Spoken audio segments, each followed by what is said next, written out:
2014 is emerging as a great year for the Philippine economy. Our economy ranks on top in terms of GDP with a 7.5% growth for the first semester, beating China. Today, Moody's released its report rating of the Philippines to investment grade. It follows the same ratings issued by Fitch, Standard & Poor's, and Japan's rating agency. What is the impact of this rating to the future of our economy?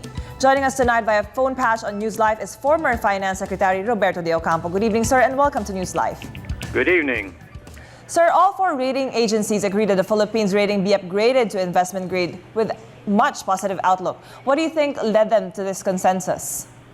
Well, it's not usual that three of the main rating agencies together upgrade the rating of a country, so this is good news. In the past, this had not happened. What is happening here is that a perception that the Philippine economy's debt servicing capability is quite good, that its international reserve is very healthy, and you can see even by comparison with the other countries around us that our inflation rate is much more under control.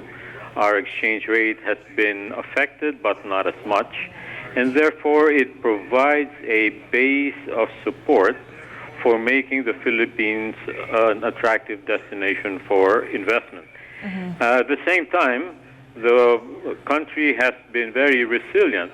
There were those who had thought that because of the disturbances in economies in other parts of the world, particularly in the Middle East and in Europe, that our main pillars of economic stability, namely OFW remittances and the growing back office processing industry, might be affected. Well, this has not been the case.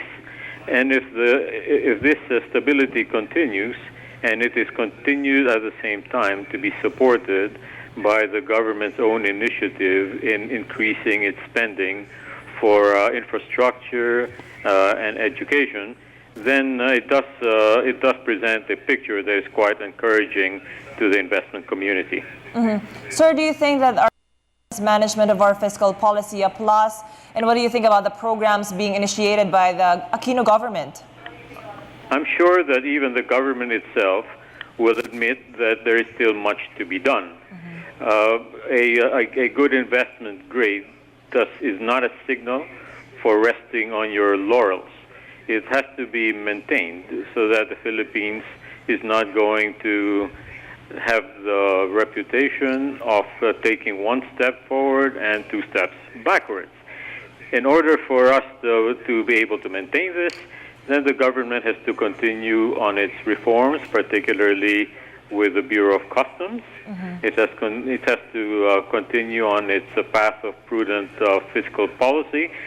But above all, it has to review the kinds of incentives for attracting foreign investment that would make it even more competitive with other countries around us, which may have more attractive competitiveness policies. Now, there have been some who have called for more liberal provisions in the Constitution in order that foreign investments would come in. Now, this is a critical item to consider, whether it is done by constitutional amendment or whether it is done by regulations that would allow the processing of business applications to be less bureaucratic, because after all, the entry of foreign investments and the growth of domestic investments would create jobs. And I think that we all know that in spite of these credit ratings, the government is trying as much as it can to focus on the important issue of bringing about inclusive growth. Sir, from the business communities, and what particular industries do you think we should work more on to be able to attract more foreign investors? Well, definitely there are certain types of industries that have to do with our capability in education. So there are the IT industries, there are the graphic arts industries, there are certain types of manufacturing industries that are coming from Japan, which are finding their way to the partly because Japan is trying to spread its risks What I mean, for example, is that over the past year, Japanese car companies who placed a lot of their eggs in the Thailand basket got hit by floods. So now they're looking to spread their risks much more evenly. And I think that it is an opportune time for the Philippines to be able to bring in part of that industry, particularly perhaps in the assembly or manufacture of the electronics parts of motor vehicles. Then, of course, we should be excelling in several service industries, including tourism, education, and health services.